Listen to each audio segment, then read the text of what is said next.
Hello, all my friends. I hope you're having a fabulous, outstanding day. Today's video is courtesy of an inquiry from a member of the E-Bikes for Riders Over 50 group. This particular rider has a new e-bike, but she said that she is kind of afraid to ride it because she needs help with starting and stopping. And she said that she was sent a couple of videos, but the videos contain young people who are agile, and she said it just went way too fast, so I offered to make a video to help. And then other people chimed in and said, yes, please do that. So that's what today's video is about. And thank you very much for watching. And if you have not, please smash the subscribe, click on the like, click on the bell, and tell your friends. So today's video is going to be things that I learned when I first got my bike, including falling. And I'm going to do this kind of just like a motorcycle class. We're going to have kind of have classroom instruction and tidbits, and I'm going to have whiteboards because I love these whiteboards now, which I'm going to put into the video. And then it's around 40 degrees, but it's sunny. I'm going to take the bike outside, set up my GoPro on a stand, and do some of the techniques that I am going to tell you all about. So without further ado, let's get into it. All right. So first, everything that I'm going to tell you is all going to be dependent on you, your physical condition, and your balance, and your ability to maintain control of the bike. Now, hopefully the bike fits you. I'm 6 foot. When I get up, this bike is 26-inch tires. This bike is big. And I have the seat up high because I tippy-toe. But in the beginning, I tried to tippy-toe, I fell, and then I lowered the seat and flat-footed until I got better.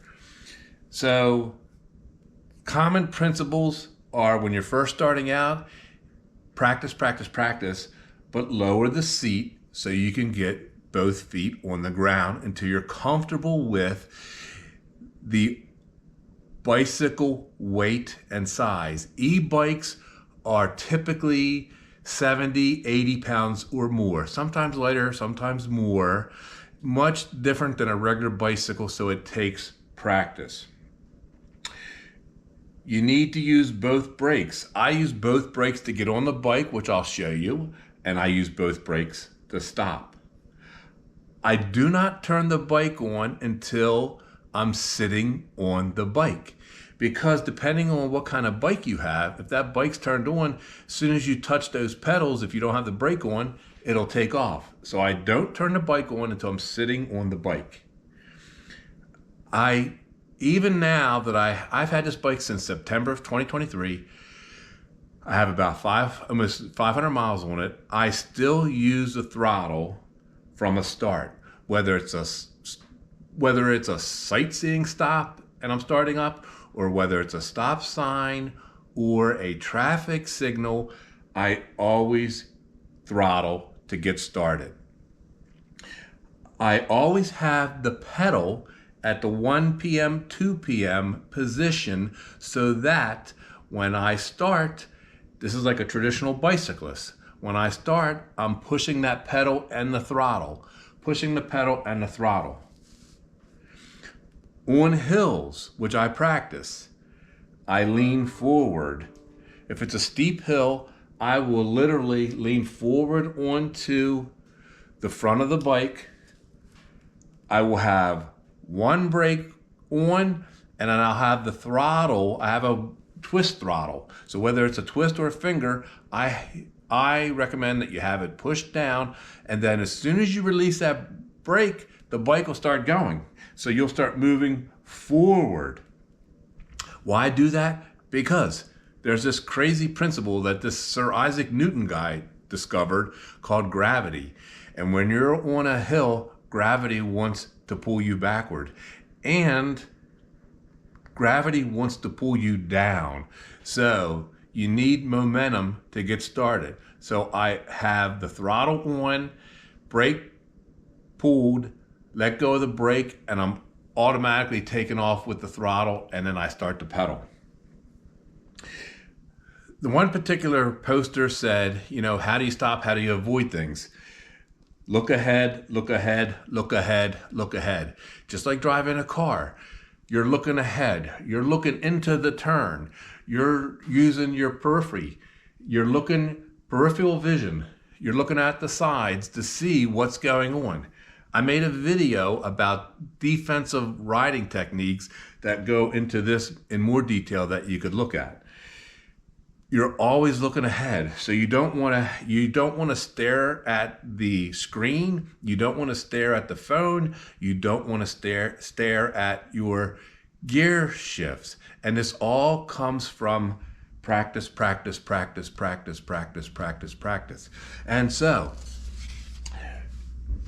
you shouldn't hit a tree or a car or a person, because you always should be looking ahead, and you should see the object or whatever's in front of you to give you time to start slowing down, which goes hand in hand with not only are we going to talk about practicing from starting off, practicing stopping and how you land with your feet, but you should practice emergency stops. And in the beginning, don't slam on the brakes.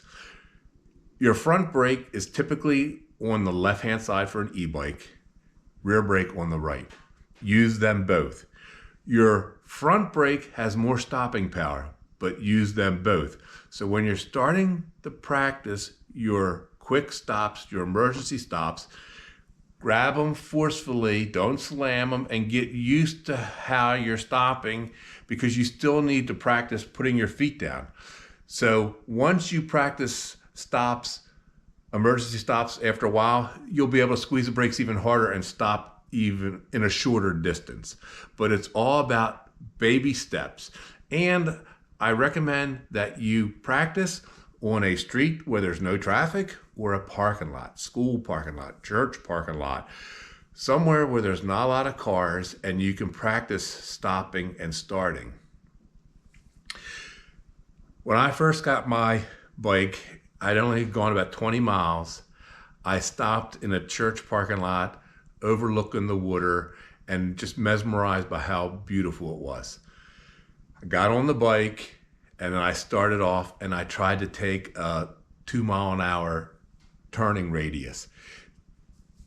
I fell over on my side. Why? Sir Isaac Newton's principle, gravity. Gravity, I wasn't moving fast enough. I didn't have enough momentum. This bike is heavy, and I fell over. I'm on blood thinners. The next day, my whole side was bruised. That imprinted the lesson to me. No sharp turns with an e-bike, no slow motion turns unless you're a circus clown. I'll be 59 on Wednesday the 21st.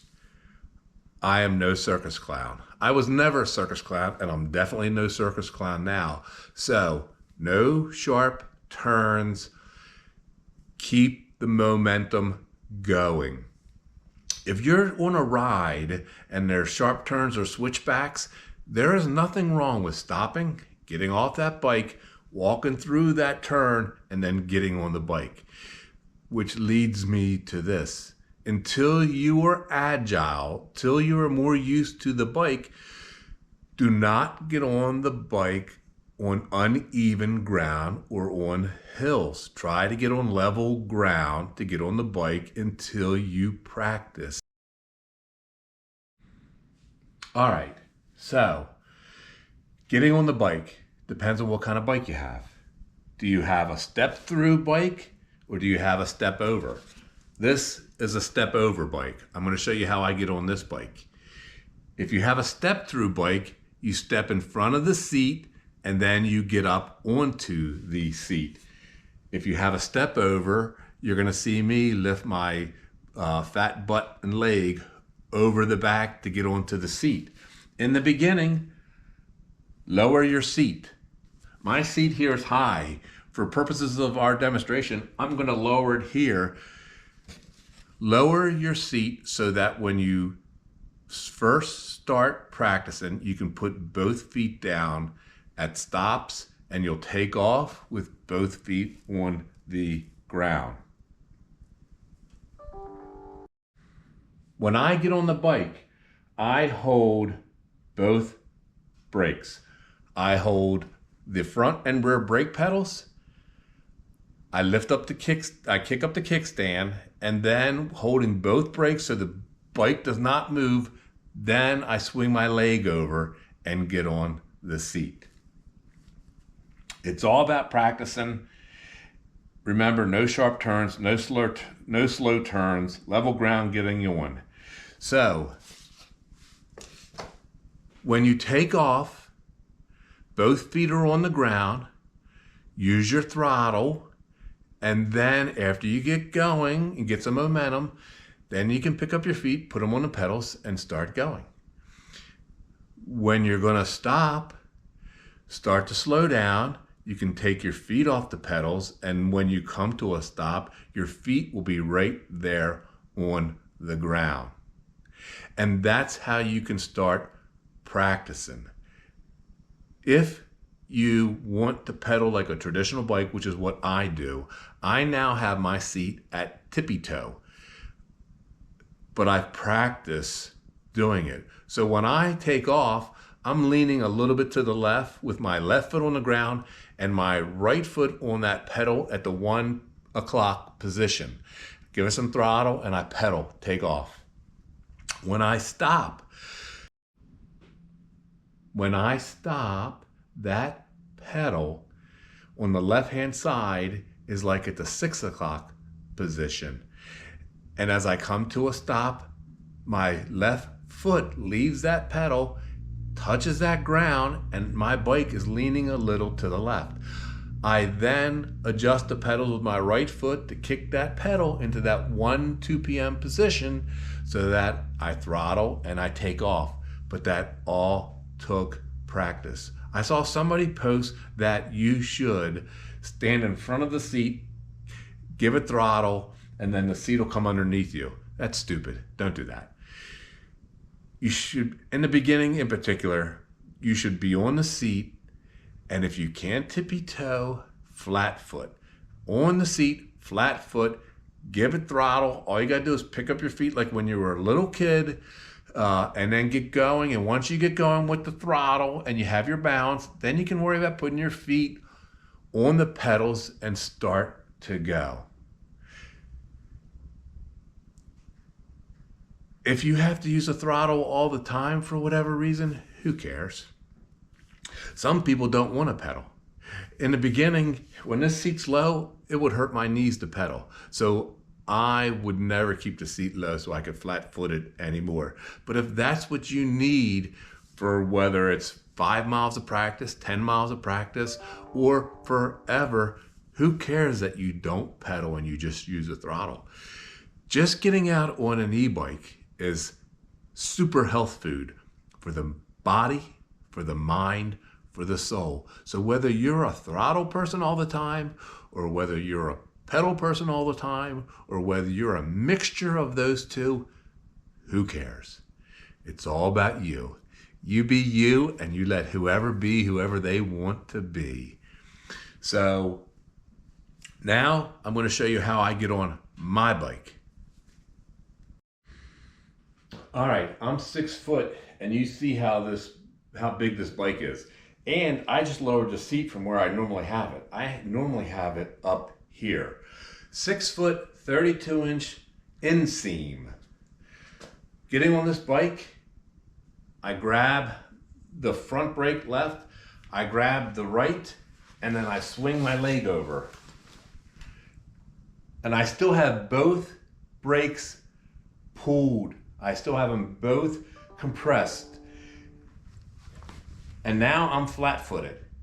And so now, if I wanted to, now I would, holding the right brake pedal,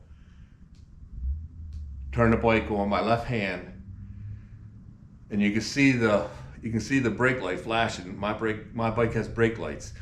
And then I would take off. In the beginning, you want to be standing just like this, and you want to take off the brake, hands off the brakes, and then you just want to give it some throttle. And as you get moving, then pick up your feet.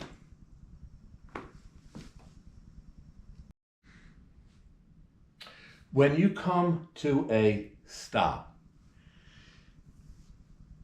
you're always looking ahead. You apply both brakes, and as you start to slow down, you take your feet off the pedals, and then you can put them down on the ground. And then I would be leaning to the left.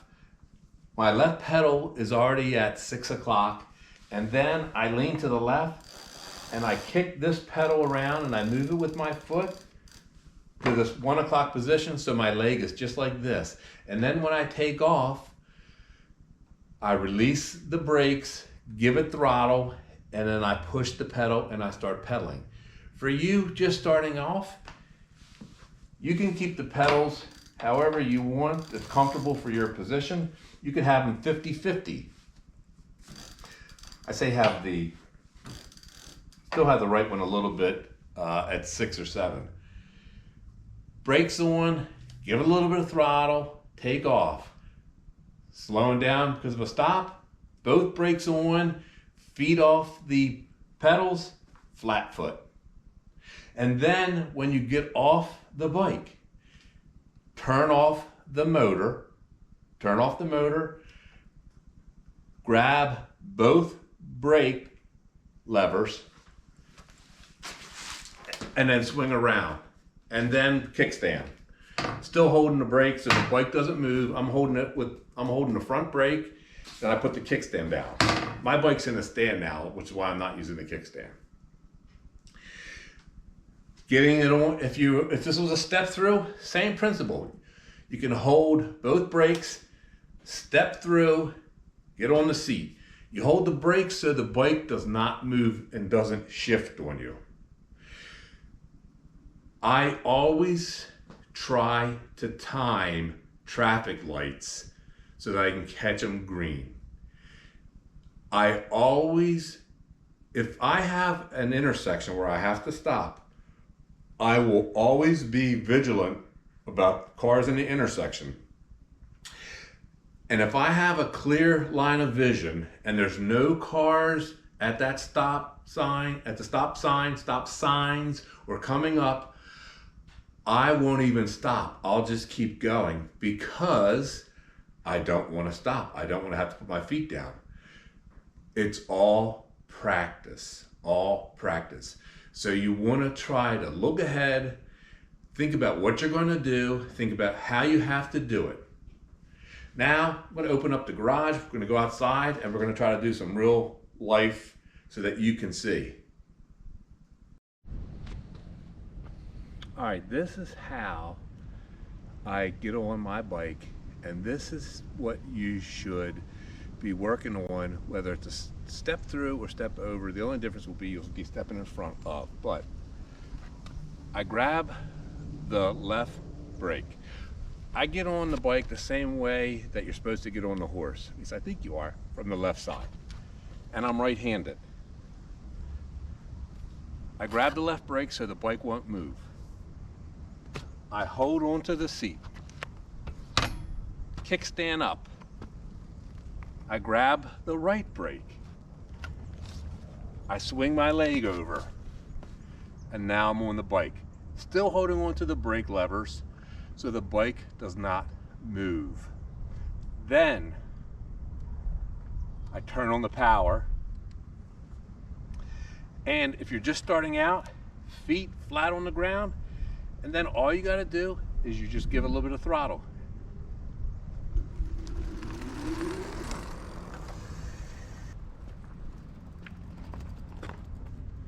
Feet flat on the ground,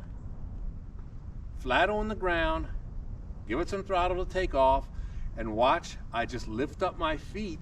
I don't even need to worry about pedaling until I get my momentum going and get going down the road.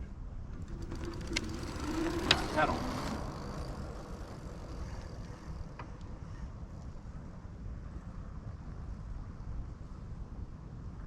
And then for stopping, you're coming in, you're gonna stop, both brakes, feet are coming down. Feet on the ground, just like that. This is a perfect way to start newbie start. I'm a newbie. Seat low enough so that you can flat foot. Left and right brake squeezed. Release the brakes. Give it some throttle. Watch how I just lift up my feet. I don't even need to put them on the pedal.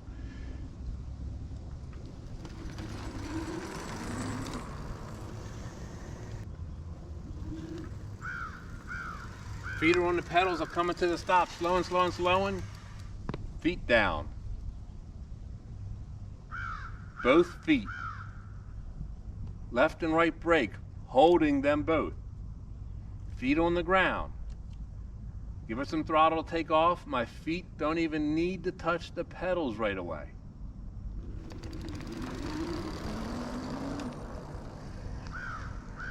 Same thing with coming to an end. Your feet could be like this, down. Once you get better, this is how I take off now. I'm leaning to the left a little bit. My foot is on the ground, although I tippy toe it now, but my left foot is on the ground. I have both brakes squeezed. I have this pedal at 1 o'clock, and then what I'll do, this has a torque sensor. This is why you don't turn the bike on until you're sitting on it. This has a torque sensor.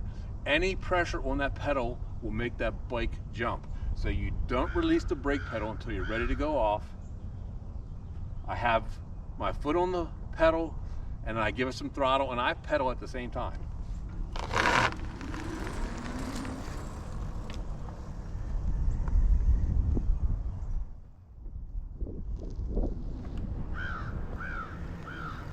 Slow down, slow down, slow down, feet off the pedals, boom, stop. I'm leaning to the left, my pedal, 1 o'clock. Light turns, stops clear, whatever the case may be. I'm finished talking to my friend. I give it throttle and I pedal at the same time.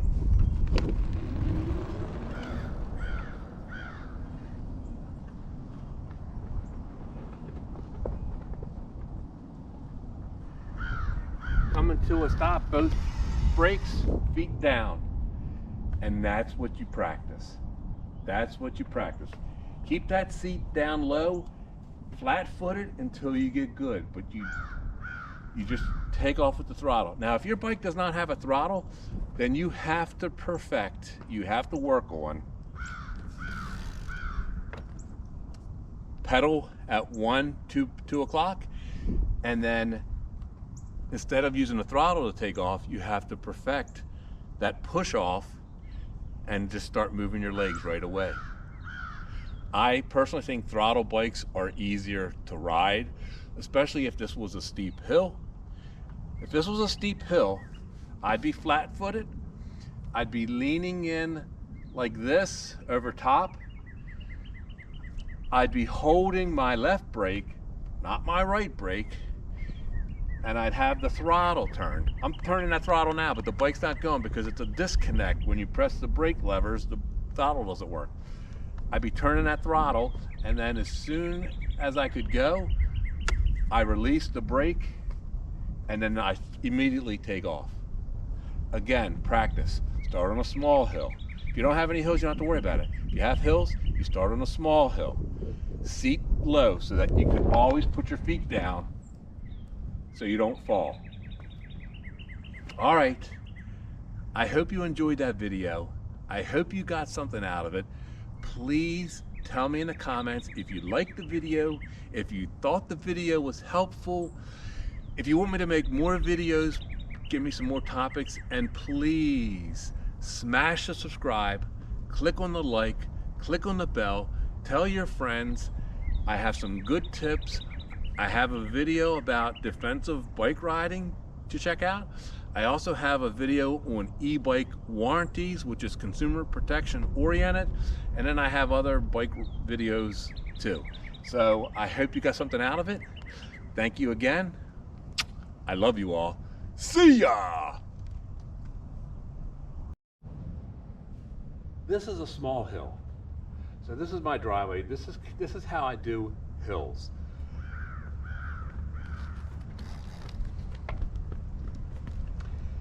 I have the left brake, because I have a throttle on the right. I have the left brake squeezed. I turn the throttle, which I'm doing now, and then I release the brake lever. And that's how I take off.